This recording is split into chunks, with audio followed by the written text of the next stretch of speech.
ولعنۃ اللہ علی اعدائہم اجمعین من الآن الی قیام یوم الدین۔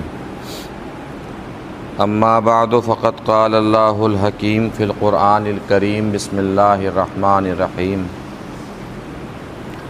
انا انزلناہ فی لیلۃ القدر وما ادراک ما لیلۃ القدر لیلۃ القدر خیر من الف شہر۔ صلوات پڑھیں بر محمد و آل محمد۔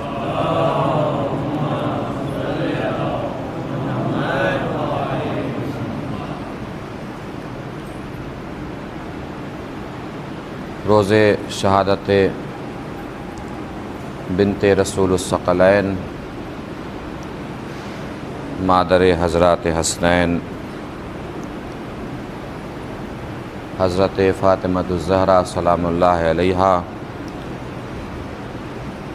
ہم سب مل کر شہزادی کے وارث حقیقی امام زمانہ عجل اللہ تعالیٰ فرجہ الشریف کی خدمت بابرکت میں ان کی جدہ ماجدہ کا پرسہ پیش کرتے ہیں اور تعزیت پیش کرتے ہیں۔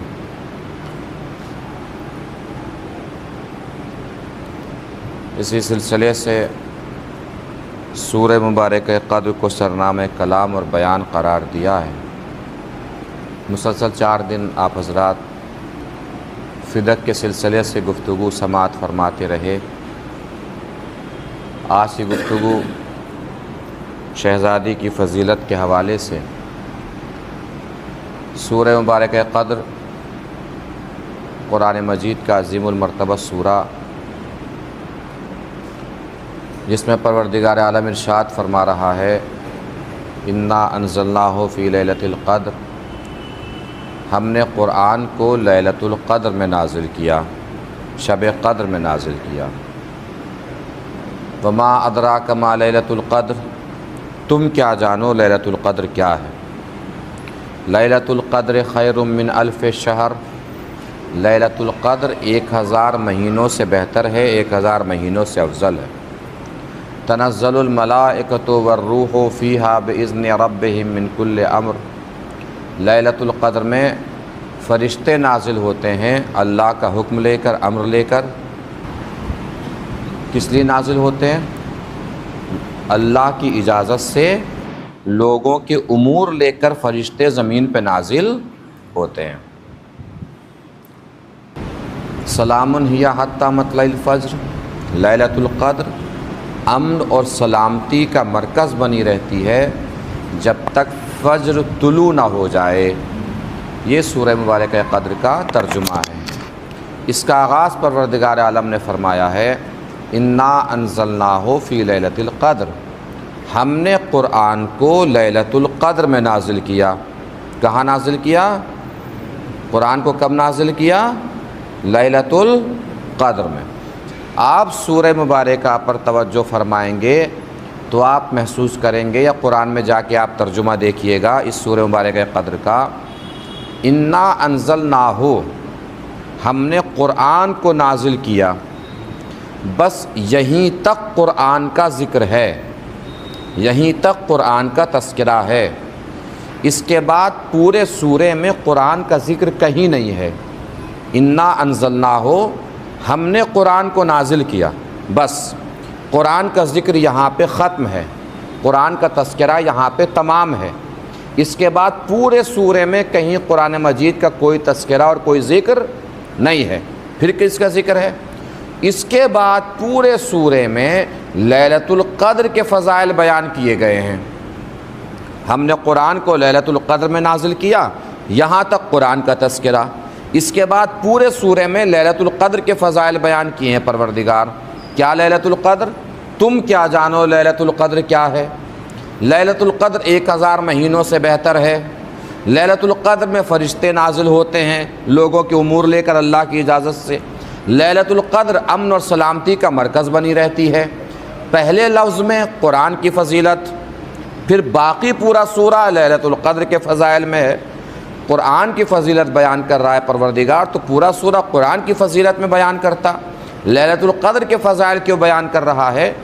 آواز آئے گی لیلۃ القدر کے فضائل بیان کرنا بھی اصل میں قرآن ہی کی فضیلت ہے۔ بتانا پروردگار عالم نے یہ چاہا ہے کہ سوچو جب لیلۃ القدر اتنی عظیم ہے تو وہ قرآن کتنا بافضیلت ہوگا جو لیلۃ القدر میں نازل ہوا ہے۔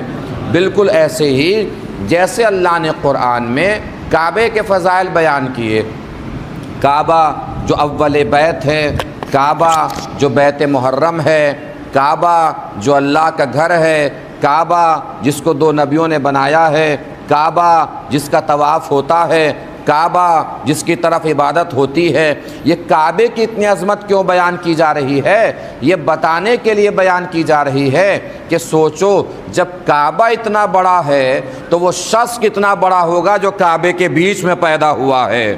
ایک صلوات پڑھیں مل جل کے بر محمد و آل محمد۔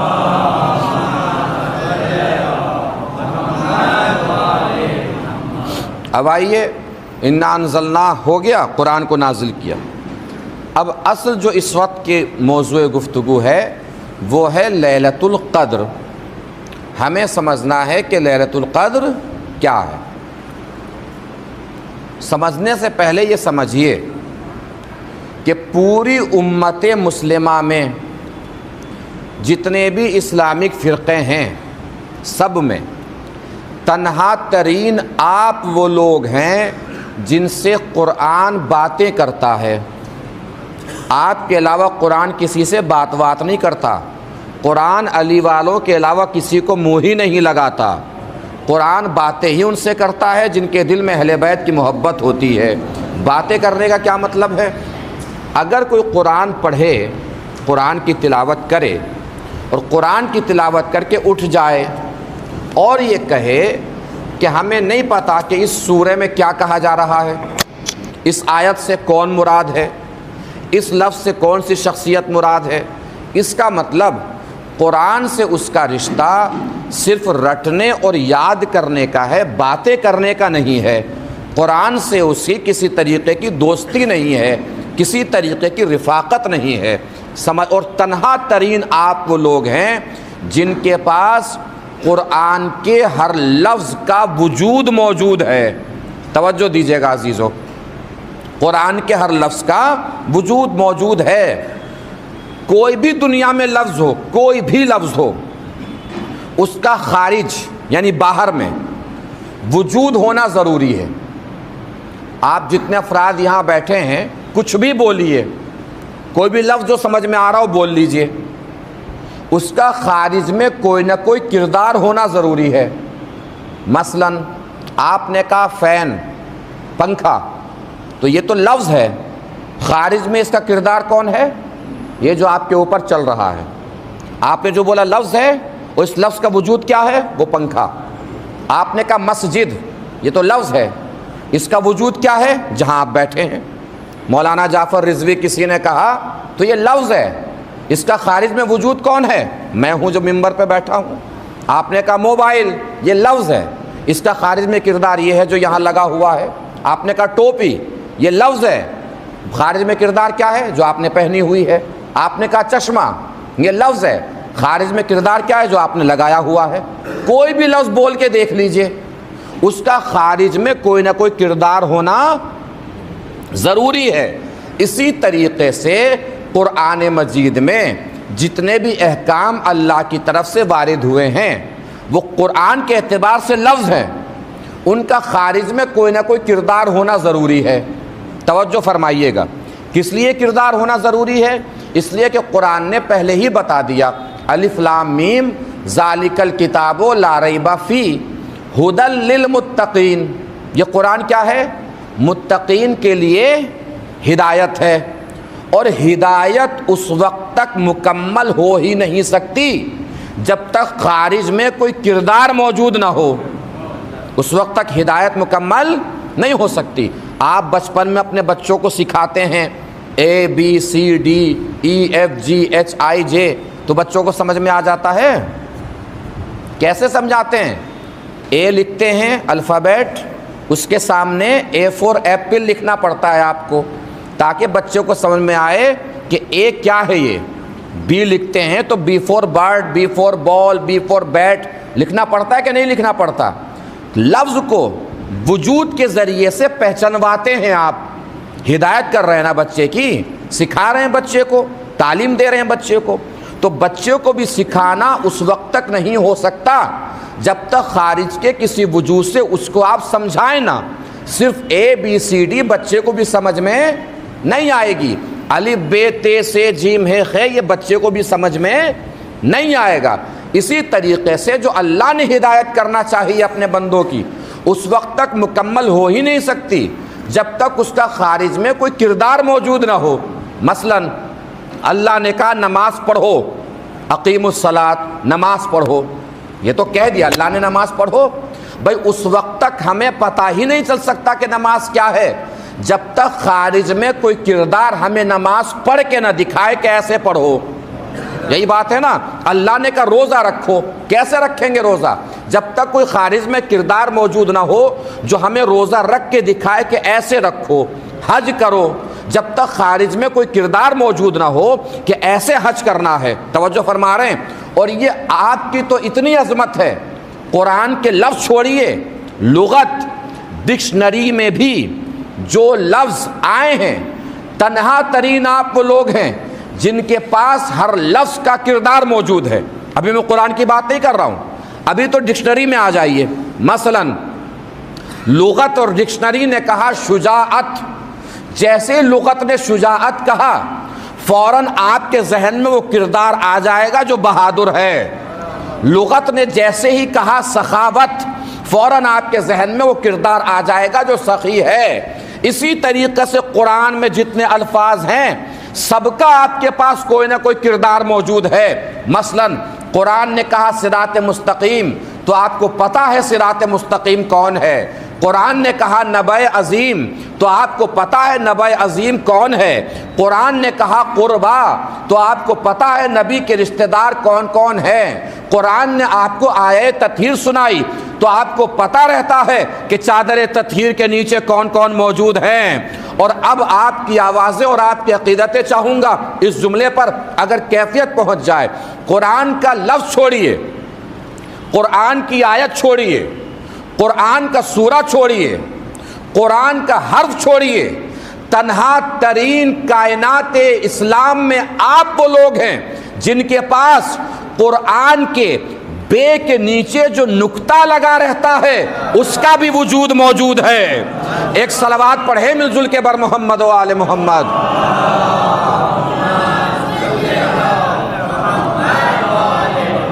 تو جب آپ کو پتہ ہے کہ صراط مستقیم کون ہے، جب آپ کو پتہ ہے نبأ عظیم کون ہے، جب آپ کو پتہ ہے قربا کون ہے، تو آپ کو یہ بھی پتہ ہونا چاہیے کہ لیلۃ القدر کون ہے.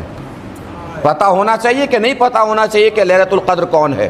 اب کیسے پتہ چلے کہ لیلۃ القدر کون ہے؟ لیلۃ القدر کے تعارف میں اسی سورہ میں پروردگار عالم نے ارشاد فرمایا تنزل الملائکۃ والروح فیہا باذن ربہم من کل امر. اللہ کی طرف سے بندوں کے امور لے کر لیلۃ القدر میں فرشتے نازل ہوتے ہیں. یہ تو ترجمہ ہو گیا، عام زبان میں سمجھ لیجئے اس کو.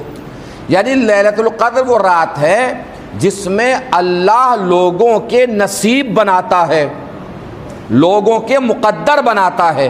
وہ رات ہے لیلۃ القدر. تو اللہ نے بتا دیا کہ لیلۃ القدر وہ رات ہے جس میں لوگوں کے نصیب بنتے ہیں. یہ لفظ ہے. خارج میں کوئی ایسا کردار ہونا ضروری ہے جس کے دروازے پر پہنچ کر لوگوں کے نصیب بن جاتے ہوں. پوری تاریخ انسانیت میں در زہرا کے سوا کوئی در ہے ہی نہیں جس در پہ پہنچ کر زمین والوں کے بھی نصیب بن جاتے ہوں، آسمان والوں کے بھی نصیب بن جاتے ہوں. بات طے ہو گئی کہ لیلۃ القدر سے مراد کون ہے؟ شہزادی سلام اللہ علیہا. اس کا مطلب لیلۃ القدر لفظ ہے، شہزادی اس لفظ کا وجود ہے. اور یہ میں اپنی بات نہیں کر رہا ہوں، امام جعفر صادق علیہ الصلاۃ والسلام نے فرمایا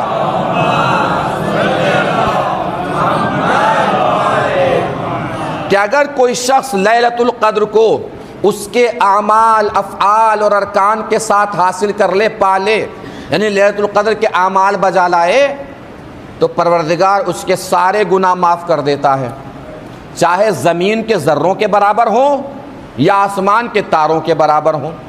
ایک شخص نے کہا مولا میں تو بد نصیب ٹھہرا، میں نے تو لیلۃ القدر کے اعمال کیے ہی نہیں، تو کیا میرے گناہ معاف نہیں ہوں گے؟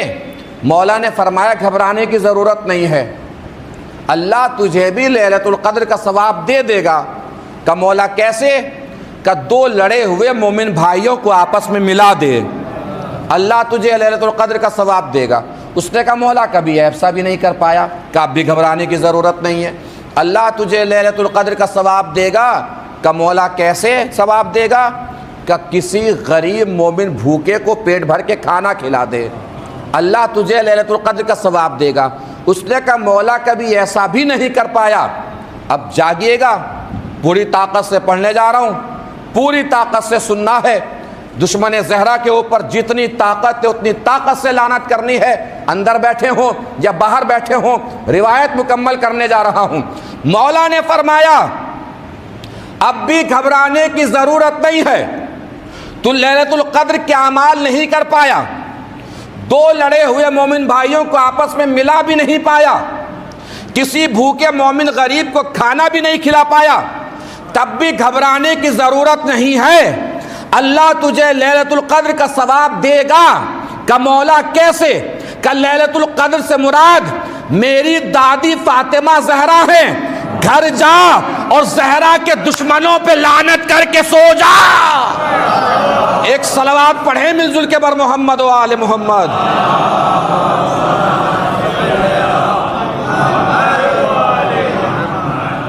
یہ لیلۃ القدر کی عظمت ہے۔ اس کا مطلب لیلۃ القدر سے مراد کون ہے؟ شہزادی زہرا سلام اللہ علیہا۔ کون ہے لیلۃ القدر سے مراد؟ شہزادی زہرا سلام اللہ علیہا لیلۃ القدر سے مراد ہیں۔ جب یہ بات طے ہو گئی کہ لیلۃ القدر سے مراد شہزادی زہرا ہیں، تو اب کیجئے ترجمہ، انا انزلناہ فی لیلۃ القدر، ہم نے قرآن کو لیلۃ القدر میں نازل کیا۔ اس کا مطلب زہرا وہ لیلۃ القدر ہے کہ جس کے دامن میں کبھی حسن جیسا قرآن آیا، کبھی حسین جیسا قرآن آیا۔ ایک صلوات پڑھیں مل جل کے بر محمد و آل محمد۔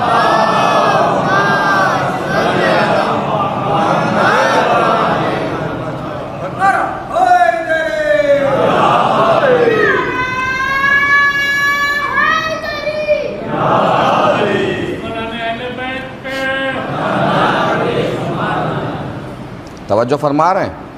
لیلۃ القدر شہزادی زہرا کی عظیم المرتبہ شخصیت، بلند و بالا شخصیت، اعلیٰ شخصیت لیلۃ القدر جسے کہتے ہیں۔ قرآن کے لفظوں کا وجود ہے، اہل بیت کا گھرانہ، قرآن کے جتنے بھی الفاظ ہیں ان کو کمال مل ہی نہیں سکتا جب تک اس کی تفسیر اور اس کے وجود میں آل محمد نہ ہو، کمال مل ہی نہیں سکتا۔ بھئی کمال تو اتنا ہے شہزادی کے دروازے کا، بھئی کمال کیا ہوتا ہے؟ نبی معراج پہ گئے، مطلب کیا ہے؟ نیچے سے اوپر جانا معراج ہے۔ در زہرا کے نے پورا قاعدہ ہی بدل دیا، ہمیشہ نیچے سے اوپر جانا معراج ہے، مگر یہ در زہرا کا کمال ہے جہاں اوپر سے نیچے آنا معراج ہے۔ زہرا اس در پہ آیا تو اسے معراج ملی۔ کتنے کروڑوں ستارے ہیں آسمان پہ، کتنے ستاروں کے نام جانتے ہیں آپ؟ صرف ایک ستارے کا نام جس کا نام زہرا ہے، در زہرا پہ اترا تو زہرا نامور ہو گیا۔ اس کا مطلب نامور ہونا ہے تو در زہرا پہ جھکنا پڑے گا، در اہل بیت پہ جھکنا پڑے گا، نامور ہونا ہے۔ لوگ اس بات کو سمجھ ہی نہیں پائے۔ وہ شہزادی کھڑی ہوئی ہیں دربار میں جا کے فدق کے لیے۔ اب آپ اس کو ایسے محسوس فرمائیں، سب کچھ عطا کیا اہل بیت نے، سب کچھ بانٹا اہل بیت نے، سب کچھ تقسیم کیا اہل بیت نے، اہل بیت کے دروازے سے کوئی خالی ہاتھ نہیں گیا۔ اکثر یہ مثال کے لیے پڑھا کرتا ہوں میں اکثر جگہ، سن لیجیے آپ بھی، ہو سکتا ہے پڑھا بھی ہو۔ ہماری بستی میں ایک صاحب رہتے ہیں، پیسہ بہت ہے، اخبار پڑھنے کا روز شوق ہے، مگر کبھی اپنا خرید کے نہیں پڑھا۔ پیسے کی کوئی کمی نہیں ہے، پیسہ بہت ہے۔ مستقل چائے پینے کا شوق ہے، مگر کبھی اپنے گھر میں چائے نہیں پی، ہمیشہ دوسرے کے دروازہ کھلنے کا ہی انتظار کیا۔ پیسے کی کوئی کمی نہیں ہے، پیسہ بہت ہے۔ عزاداری ہو رہی ہے، جلوس ہو رہا ہے، مجلس ہو رہی ہے، ماتم ہو رہا ہے، کوئی چندہ مانگ لے کہ وہ مجلسیں ہونی ہیں، جلوس ہونا ہے، اس میں کچھ کہ بھیا تمہارے لیے ہی کما رہے ہیں ہم، تو اپنے بچوں کو تو پالنا ہی چھوڑ دیں۔ جب دیکھو محفل میں پیسہ، مجلس میں پیسہ مانگنے والا بھی سوچتا ہے اس کی طرف سے میں ہی رسید کاٹ دیتا تو عزت بچ جاتی، اس سے کس لیے مانگ لیا۔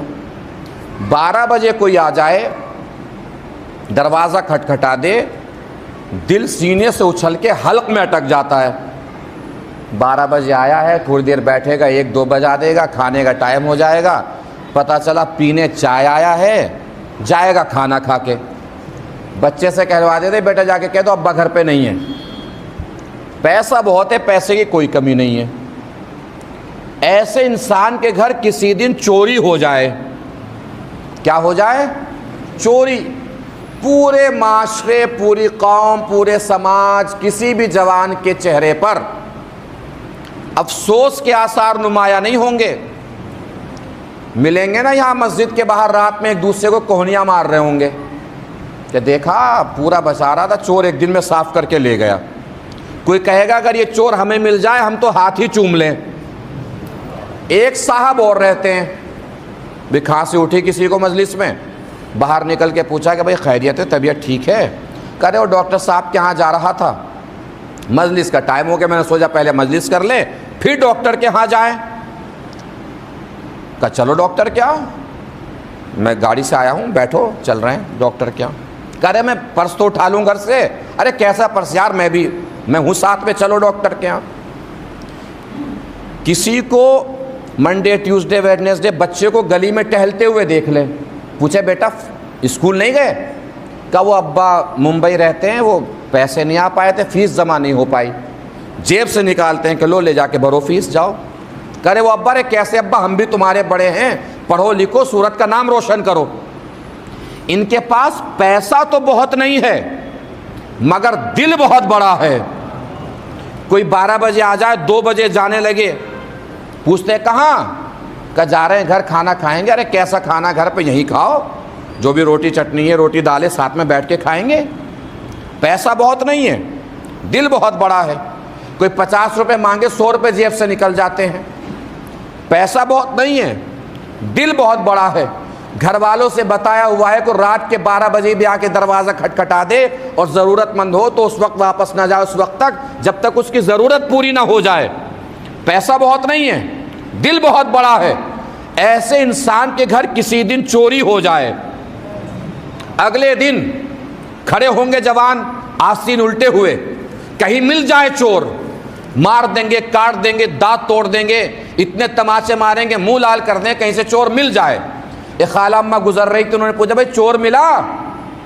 کہ خالہ اماں ابھی تو نہیں ملا۔ کہ ملے تو سب سے پہلے میرے پاس لے کے آنا، بال نوچ دوں گی، تماچے ماروں گی، جو سمجھ جائے اور پوری طاقت سے نہ بولے اس سے شکایت رہے گی، مجھے محسوس کیجیے گا تو پوری طاقت سے بتانا ہے کہ کیا سمجھ میں آیا ہے۔ خالہ اماں نے کہا کہ میں مار دوں گی، اتنے تماچے ماروں گی، اتنے دانت توڑ دوں گی۔ ہم نے کہا خالہ اماں بی پی بڑھ جائے گا، اتنا غصہ کرنے کی کیا ضرورت ہے؟ کہ مولانا مجھے بالکل مت سمجھائیے، دیکھا نہیں کیسے کے گھر چوری کر لی، اس کے گھر چوری کرنے کی ضرورت کیا تھی؟ اس سے مانگ لیتے یہ تو ویسے ہی دے دیتا۔ اس کے گھر چوری کرنے کی ضرورت کیا تھی؟ اس سے مانگ لیتے یہ تو ویسے ہی دے دیتا۔ ہم بھی تو یہی کہتے ہیں، زہرا سے فدق لوٹنے کی ضرورت کیا تھی؟ مانگ لیتے فدق مل جاتا۔ ایک صلوات پڑھیں مل جل کے بر محمد و آل محمد۔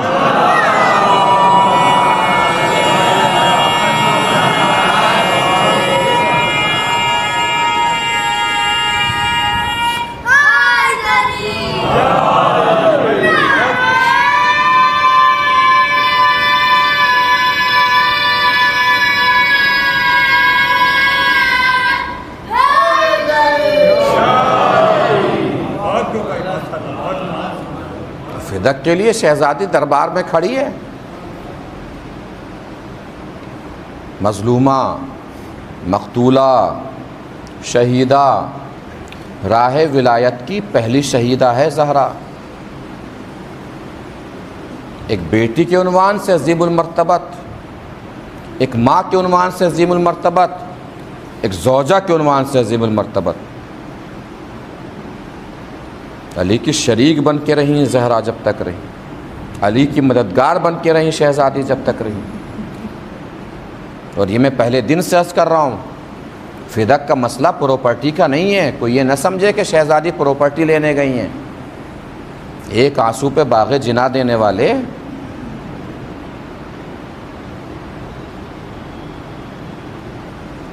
جن کے صدقے میں ساری کائنات بنی ہو، جن کے صدقے میں اللہ نے ساری دنیا سجائی ہو، تو اس کھجوروں کے باغ کے لیے حاکم کے سامنے جائے گی؟ ایسے کروڑوں کھجوروں کے باغ نثار کر دے زہرا، قربان کر دے۔ مسئلہ کھجورے کے باغ کا نہیں تھا، مسئلہ حق کا تھا، مسئلہ مولا علی کی ولایت اور امامت و خلافت کا تھا۔ شہزادی کے لیے گئی ہیں، جد و جہد شہزادی کے لیے۔ رات کے سناٹے میں شہزادی نکلتی تھی، دروازہ کھٹکھٹاتی تھی، لوگوں سے کہتی تھیں کیا تمہیں یاد نہیں ہے کہ میرے شوہر کو میرے بابا نے اپنے بعد تمہارا حاکم اور ولی بنایا تھا؟ یاد نہیں ہے تمہیں؟ لوگ کہتے تھے شہزادی یاد تو ہے، کل بتائیں گے کیا کرنا ہے۔ اگلے دن شہزادی جب جاتی تھیں تو روایات میں لکھا ہے کہ وہ لوگ دروازے تک نہیں کھولتے تھے۔ زہرا دروازے کے باہر کھڑی رہتی تھی، کوئی دروازہ کھولنے والا بھی نہیں ہوتا تھا۔ مدینہ کتنی جلدی بدلا۔ اسی مدینے میں، جس مدینے میں لوگ دیکھا کرتے تھے رسول سلام کرنے آ رہے ہیں زہرا کے دروازے پر، کہاں تھا شہزادی کا دروازہ؟ مسجد ہی میں تو کھلتا تھا۔ آپ مسجد سے نکل کر رہے ہیں، دروازہ ہے سامنے مثلا، ایسے ہی تو دروازہ تھا شہزادی فاطمہ کا، مسجد میں کھلا کرتا تھا۔ اور رسول سلام کرتے تھے۔ کب سلام کرتے تھے؟ ہر نماز سے پہلے سلام کرتے تھے، ہر نماز کے بعد سلام کرتے تھے۔ جب نماز سے پہلے سلام کر لیا تو نماز کے بعد سلام کرنے کی کیا ضرورت؟ کہیں کوئی یہ نہ کہہ دے کہ ہم نے نہیں دیکھا نبی کو سلام کرتے ہوئے۔ بھائی آپ میں سے اشرف جانتا ہے جب نماز شروع ہوئی ہے تو کتنے لوگ ہوتے ہیں جماعت میں، اور جب جماعت ختم ہوتی ہے تب کتنے لوگ ہوتے ہیں جماعت میں؟ جب پوری مسجد بھری ہوتی تھی، جماعت ختم ہوتی تھی، نبی جاتے تھے سب سے پہلے سلام کرتے تھے۔ تو سارے مدینہ نے دیکھا تھا کہ نبی اس دروازے پہ سلام کرتے ہیں۔ وہ سارا مدینہ چپ کھڑا تھا اور اس دروازے میں آگ لگائی جا رہی تھی، اور پسلیاں توڑی جا رہی تھی شہزادی فاطمہ کی۔ رسول کی بیٹی، علی کی زوجہ، حسنین کی ماں، اللہ کرے کسی کی ماں بیمار نہ ہو، اور بیمار بھی ہو جائے تو نہ کسی ماں کی پسلیاں ٹوٹی ہوئی نہ ہوں۔ ماں بیمار ہوتی ہے، گھر میں سناٹا سا رہتا ہے، گھر میں ایک محشر سے ایک قیامت سی رہتی ہے، دل نہیں لگتا گھر میں اگر ماں بیمار ہو جائے۔ اور اچانک ایک دن ماں ٹھیک ہو جائے، بچوں کو لگنے لگے کہ ماں ٹھیک ہے، آج صحت مند ہے، گھر میں خوشی کی لہر سی آ جاتی ہے۔ بچے پڑوسیوں کو روک روک کے بتاتے ہیں کہ آج ہماری اماں اچھی لگ رہی ہیں، آج ہماری اماں ٹھیک لگ رہی ہیں۔ علی گھر میں داخل ہوئے، حسن حسین دوڑ کے علی کے دامن سے لپٹ گئے، بابا آج اماں اچھی لگ رہی ہے۔ کہ بچوں تمہیں کیسے پتا کہ آج آپ کی اماں اچھی لگ رہی ہے؟ کہ بابا آج اماں نے اپنے ہاتھوں سے ہمارے غسل کا پانی رکھا ہے، آج اماں نے اپنے ہاتھوں سے ہمارا لباس آراستہ کیا ہے۔ علی جیسا بہادر انسان زمین پہ چیخ مار کے بیٹھ گیا، ہائے فاطمہ زہرا۔ علی دوڑے اس حجرے کی طرف جہاں شہزادی آرام فرما رہی تھیں، پہنچے، سرہانے جا کے بیٹھے۔ علی کے آنے کی آہٹ شہزادی نے محسوس کی، چادر کی اوٹ سے جھانک کے دیکھا، علی کا دل تڑپ گیا۔ علی نے جلدی سے شہزادی کا ہاتھ اپنے ہاتھ میں لیا. سنیں گے مظلومی؟ کس کی مظلومی؟ شہزادی زہرا کی نہیں، علی کی مظلومی سنیے، علی کا غم سنیے. شہزادی کا ہاتھ علی اپنے ہاتھ میں لے کے آواز دیتے ہیں، زہرا زہرا زہرا، دیکھو اپنے بابا سے میری شکایت نہ کرنا. تڑپ گئی شہزادی فاطمہ، جلدی سے علی کا ہاتھ چھڑا کے فرماتی ہیں، یا علی میرے بعد مجھے بھول تو نہ جائیے گا، میرے بعد میرے بچوں کا خیال رکھیے گا، خصوصاً میرے حسین کا خیال رکھیے گا، اس لیے کہ اس کا جگر سوکھا ہے، اسے پیاس بہت زیادہ لگتی ہے. کمال کی بات معلوم ہے، مولا علی گئے، باہر نکلے تھے، تھوڑی دیر بعد شہزادی دنیا سے رخصت ہو گئیں. حسن و حسین پلٹ کے آئے، اطلاع ملی کہ ماں رخصت ہو گئی ہیں، اماں رخصت ہو گئی ہیں. اب اہل بیت علیہم السلام شہزادی کے بچے کس قدر مشکل میں ہیں، کس قدر درد و الم میں ہیں. دل پہ ہاتھ رکھ کے سوچئے، ابھی مصائب نہ سنیے، ابھی زندگی سمجھیے، اور پھر زہرا کے بچوں کی تکلیف محسوس کیجئے. کسی کو یہ خبر ملے کہ اس کی ماں مر گئی ہے، ماں دنیا سے رخصت ہو گئی ہے، اپنی آواز روک پائے گا؟ وہ چیخ مار کے روئے گا جب پتہ چلے گا کہ دنیا سے ماں رخصت ہو گئی ہے. مگر زینب ام کلثوم، ہم صرف کربلا کی بات کرتے ہیں کہ جہاں سکینہ اپنے بابا کو رو نہیں پائی، مدینے میں زینب بھی اپنی ماں کو رو نہیں پائی ہے. اس لیے کہ شہزادی فاطمہ نے وصیت کی ہے کہ کسی کو میرے جنازے کی خبر نہ ہو، کسی کو اطلاع نہ ملے میرے جنازے کی، میرے جنازے میں لوگ نماز پڑھنے کے لیے شریک نہ ہوں. اس مدینے میں کسی کو خبر نہ ہونے دینا، یہ اب کس کی ذمہ داری ہو گئی؟ بچوں کی ذمہ داری. روئیں گے تو فوراً باہر پتہ چل جائے گا کہ ہماری ماں دنیا سے چلی گئی ہے. حسن و حسین کو بلایا مولا علی نے، سلمان فارسی کے گھر بھیج دیا. دروازہ کھلا، سلمان فارسی نے دیکھا چھوٹے چھوٹے بچے. کتنے بڑے بچے تھے بھائی، 2-3 ہجری کی ولادت ہے، پیدائش امام حسن اور امام حسین کی، اور آپ یہ دیکھیے 11 ہجری ہے. 11 ہجری میں حضور اکرم صلی اللہ علیہ وسلم دنیا سے رخصت ہوئے ہیں. 11 ہجری میں 12 ہجری لگ گئی ہے. 8-10 سال کے بچے ہیں، چھوٹے چھوٹے بچے. سلمان فارسی کے دروازے پہ کھڑے، رات کا سناٹا. سلمان نے دروازہ کھولا، دیکھا حسن حسین، بچوں خیریت ہے؟ آہستہ سے حسن حسین کہتے ہیں، چچا ہماری ماں زہرا مر گئی ہیں، ہماری ماں فاطمہ دنیا سے رخصت ہو گئی ہیں. سلمان فارسی تیزی سے دوڑے، گھر پہنچے مولا علی کے. اب آپ یہ سمجھیے، بس آپ محسوس کیجئے گا، مصائب نہیں سنا رہا ہوں، احساس سنا رہا ہوں، بس جذبات سنا رہا ہوں آپ کو. محسوس کیجئے آپ غربت میں گھرے ہوئے ہوں، کوئی اپنا نظر نہ آ رہا ہو، کوئی اپنا دکھائی نہ دے رہا ہو، اور وہ شریک حیات سامنے جس کا انتقال ہو گیا، جو شہید ہو گئی ہے، اس کو دفنانے کا مسئلہ ہے، اس کو کفنانے کا مسئلہ ہے، غسل کا مسئلہ ہے. تنو تنہا کھڑے ہیں، تنے تنہا، بالکل اکیلے، مظلوم، غریب. وہ شہر جو تھوڑے دنوں پہلے ساتھیوں سے چھلک رہا تھا، چاہنے والوں سے چھلک رہا تھا، اس میں علی اکیلا غریب کھڑا ہے. اچانک سلمان فارسی کو آتے دیکھا، دوڑ کے علی سلمان فارسی سے لپٹ گئے. سلمان میں اکیلا ہو گیا، سلمان میں تنہا ہو گیا. اب آپ دیکھیے، شہزادی فاطمہ کو کفنا دیا گیا، جنازہ تیار کر دیا گیا. اب کیا کیا مولا علی نے؟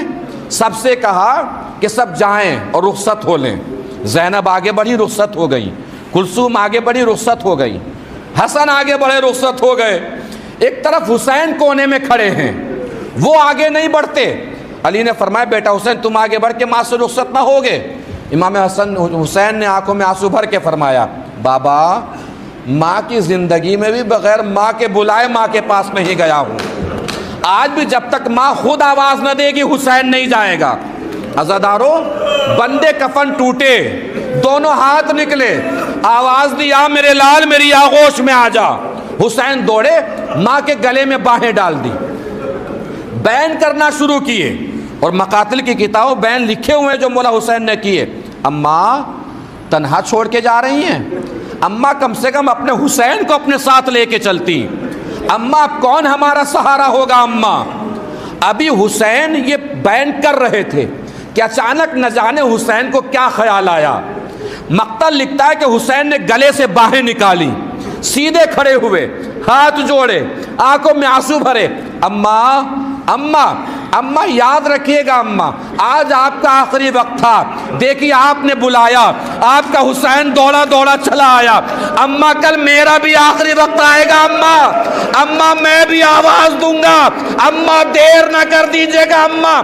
کربلا کی زمین، حسین گھوڑے سے چلے، آواز دی اماں، زمین کربلا سے آواز آئی، آ میرے لال حسین آ، میری آغوش میں آ، کب سے تیری ماں زمین مقتل صاف کر کے تیرا انتظار کر رہی ہے۔ الا لعنت اللہ علی القوم الظالمین وسيعلم الذین ظلموا أي منقلب ينقلبون انا للہ وانا الیہ راجعون رضا بقضائہ وتسلیما لامرہ۔ ماتم حسین۔